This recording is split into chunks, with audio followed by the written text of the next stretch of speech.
គោរពសូមគោរពជំរាបសួរលោកគ្រូអ្នកគ្រូមករួមថ្នាក់និងមករួមសាលារៀនទាំងអស់គ្នាជាទីស្រឡាញ់របស់អាននេះខ្ញុំមានឈ្មោះថាផលជលីដាមាន11ឆ្នាំជាសិស្សរៀននៅថ្នាក់ទី6កនៅសាលារៀនបញ្ញជនកម្ពុជាក្រុងពោធិ៍សាត់ខេត្តពោធិ៍សាត់ថ្ងៃនេះខ្ញុំមានសេចក្តីសោមនស្សរីករាយយ៉ាងខ្លាំងដែលមានឱកាសឡើងមកធ្វើបទបង្ហាញជូនលោកនាយកលោកគ្រូអ្នកគ្រូនិងមិត្តភ័ក្តិទាំងអស់គ្នាឲ្យបានស្វែងយល់ពីប្រធានបទមួយដែលគួរឲ្យចាប់អារម្មណ៍បំផុតនោះគឺកុមារជាគោលដៅដំបូងដែលត្រូវពង្រឹងវិន័យនិងចំណេះដឹង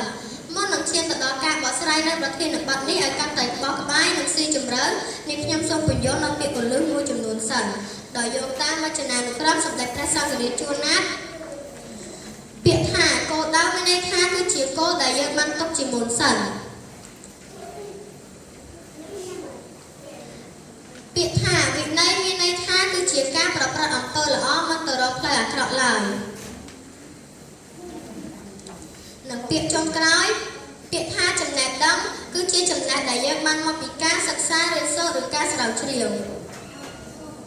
សរុបសេចក្តីមកប្រធានបទខាងលើនេះចង់និយាយពីការបណ្ដុះនិងការភ្ជាប់ទង្វើឬការស្របជាមួយអភិវឌ្ឍចំណេះដឹងដល់កុមារមានសារៈសំខាន់ណាស់ព្រោះកុមារជាហេដ្ឋារចនាសម្ព័ន្ធមូលដ្ឋានរបស់សង្គមធ្វើផ្ទះចាក់គ្រឿងបង្វឹកពីក្មេងកុមារប្រៀបដូចជាក្រដាសសមួយអញ្ចឹងបើមិនឆាប់លាបពណ៌ឲ្យស្អាតនោះទេក្រែងតែពិបាកថ្ងៃក្រោយអ្នកដែលត្រូវចូលរួមមានដូចជាឪពុកម្ដាយនិងអាណាព្យាបាលគ្រប់រូបត្រូវទទួលទំនួលខុសត្រូវជាចម្បងហើយកុមារក៏ប្រៀបដូចជាទំពាំងមួយឫស្សីមួយបើទំពាំងរលួយតាមមានឫស្សីឯណាកើតទៅទៀតហើយដូច្នេះហើយរដ្ឋាភិបាលនៅតែផ្ដោតលើការបង្វឹកសមត្ថភាពរបស់កុមារនិងចំណេះដឹងទៀតផង